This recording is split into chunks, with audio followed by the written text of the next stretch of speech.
Hi guys, this is Matt from Modern Samurai again.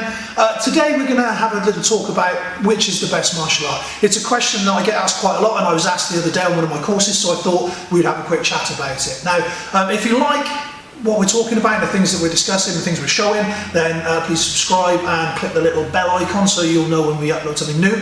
So, which is the best martial art?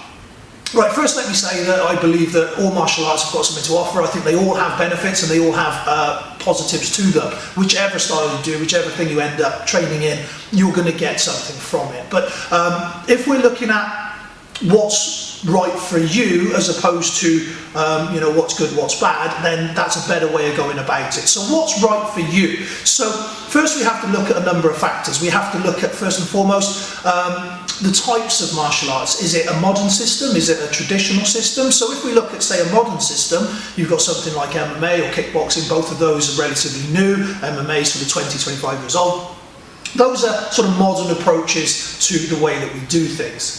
And then if we look at some of the more, say, traditional styles, if you look at something like, say, karate or taekwondo, some of the bigger ones, we have to firstly understand that although they're not actually traditional in the sense that in their current formats, they're both less than 100 years old, but they follow a traditional sort of roots, if you will. And so they include things like, the language, the culture, and things like that. So you'll have to speak in taekwondo as an example, you will have to learn your Korean. For karate, you will have to learn sort of Japanese terminology, so on and so forth. Whereas in the more modern styles, things like kickboxing, MMA, things like that, then generally speaking, that doesn't happen. All right, so we need to have a look and see which kind of one that we want to do with that respect. And then we have to look at whether it's what they call an alive or a dead art. Now again, this isn't my way of explaining this. This is a sort of a universal. So something like an alive art would be something like boxing, judo, again MMA, BJJ, things like that. So you are constantly performing those techniques against a non-compliant person. So you're learning them against a compliant person for technique value as well, but you're constantly pushing those, you're constantly testing them, you're constantly working in an environment where you have to make them work.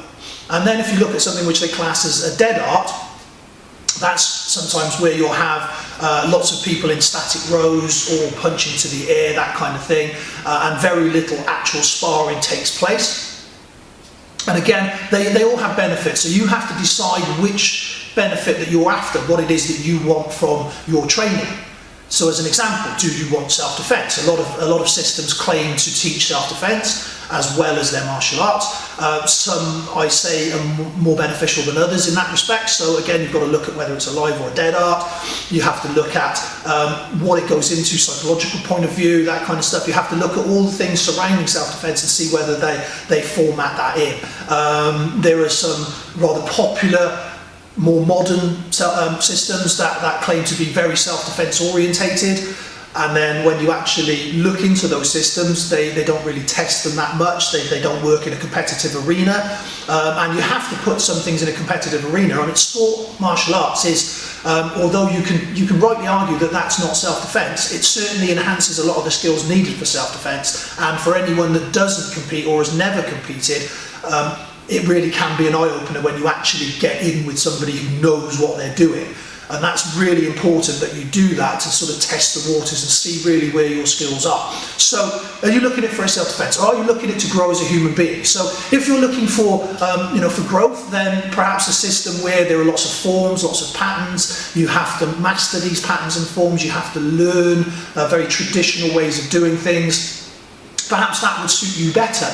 And so you have to ask yourself what you're looking for and what you want from your system. So do you want self-defense? Do you want sport? Do you want tradition? Do you want all of the above? And then you have to decide which one of those is how you want it. But my closing summary on this really is, I would be more concerned with the instructor than the martial art. I would look towards the instructor and I would see what they know and how they perform and what they're trying to get across to you. Because in my experience, which isn't vast in compared to some other people, but in the experience that I do have, I've learned that generally speaking, the instructor is what makes or breaks the system, not necessarily the system itself. There are good instructors and bad instructors in most things I've found. And so look for the instructor, find a good person that you get on with, that you can have that rapport with, that is open to you, and knows what they're talking about. So that would be my suggestion. Concentrate more on the instructor than the martial art itself.